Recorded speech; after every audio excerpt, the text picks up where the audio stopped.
Assalamualaikum warahmatullahi wabarakatuh. Nama saya Wardah Huda Tanjung dengan NIM 0307212066. Saya jurusan dari Manajemen Pendidikan Islam semester 2 tahun 2021. Di sini saya membuat video ini untuk memenuhi tugas UAS Bahasa Indonesia yang berjudul Dampak Globalisasi Terhadap Pendidikan. A. Pengertian globalisasi.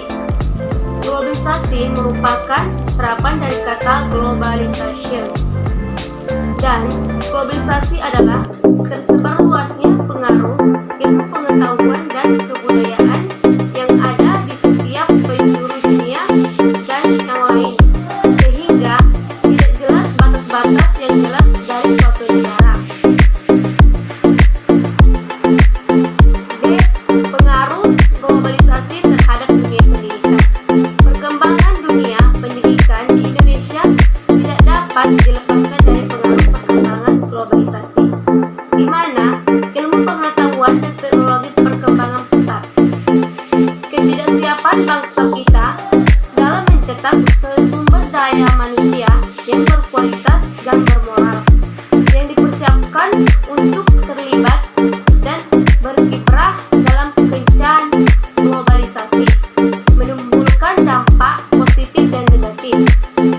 Dari pengaruh globalisasi dalam pendidikan dijelaskan dalam poin-poin berikut. Yang pertama, dampak positif globalisasi terhadap dunia pendidikan Indonesia atau pengajaran interaktif multimedia. Kemajuan teknologi akibat pesatnya atau arus globalisasi merupakan pola pengajaran pada dunia pendidikan. Dalam fenomena balon atau gas atau pegas dapat terlihat bahwa daya itu dapat mengubah bentuk sebuah objek. Dan yang kedua adalah dampak negatif globalisasi terhadap dunia pendidikan. Yang pertama, komersilasi pendidikan. Yang kedua, bahaya dunia maya. Dan yang ketiga adalah ketergantungan. C. Keadaan buruk pendidikan di Indonesia. Diakui atau tidak, sistem pendidikan yang berjalan di Indonesia saat ini adalah sistem pendidikan yang sekuler materialistik. Pendidikan yang sekuler materialistik ini memang bisa melahirkan orang yang menguasai sains teknologi melalui pendidikan umum yang diikutinya. Bukan tetapi, pendidikan semacam itu terbukti gagal membentuk kepribadian peserta didik dan penguasa ilmu agama. Pendidikan bermutu itu mahal. Itulah kalimat yang sering terlontar di kalangan masyarakat. Mereka menganggap begitu mahalnya biaya untuk mengenyam pendidikan yang bermutu. Makin mahalnya biaya pendidikan sekarang ini tidak terlepas dari kebijakan pemerintah yang menerapkan manajemen yang berbaris sekolah, di mana di Indonesia dimaknai sebagai upaya untuk melakukan mobilisasi dana.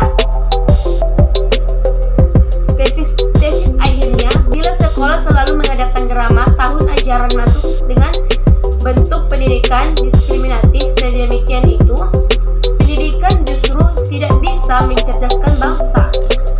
Ia diperalat untuk mengeruk habis uang rakyat demi kepentingan pribadi maupun golongan. D. Penyesuaian pendidikan Indonesia di era globalisasi.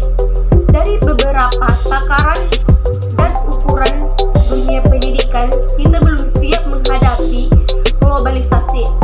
Belum siap tidak berarti bangsa kita akan hanyut begitu saja dalam arus globalisasi tersebut. Kita harus menyadari bahwa Indonesia masih dalam transisi dan memiliki potensi yang sangat besar untuk memainkan peran dalam globalisasi, khususnya pada konteks regional. Alternatif yang ditawarkan di sini adalah penguatan fungsi keluarga dalam pendidikan anak dengan penekanan dan pendidikan informal. Sebagai bagian dari pendidikan formal anak di sekolah, kesadaran yang tumbuh bahwa keluarga memainkan peranan yang sangat penting dalam pendidikan akan membuat kita lebih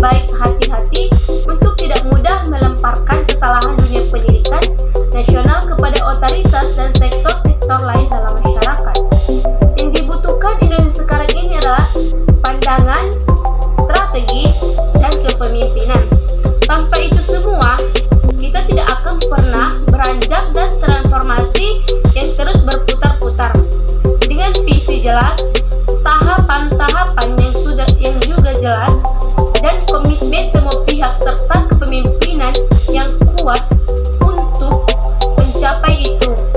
Tahun 2020, bukan kita mungkin Indonesia juga bisa bangkit kembali menjadi bangsa yang lebih bermartabat dan jaya sebagai pemenang dalam globalisasi. Kesimpulan dari karangan ilmiah saya ini adalah globalisasi adalah suatu proses tatanan masyarakat yang mendunia dan tidak mengenal batas wilayah. Globalisasi pada hakikatnya adalah suatu proses dari gagasan yang dimunculkan kemudian ditawarkan untuk diikuti bangsa lain yang akhirnya sampai pada suatu titik kesepakatan bersama dan menjadi pedoman sebagai bangsa-bangsa seluruh dunia. Cukup sekian pemakaran karangan ilmiah saya.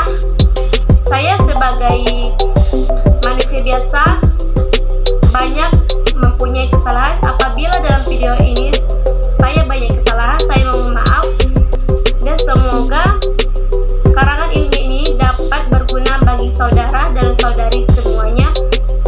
Wabillahi taufiq wal hidayah. Assalamualaikum warahmatullahi wabarakatuh.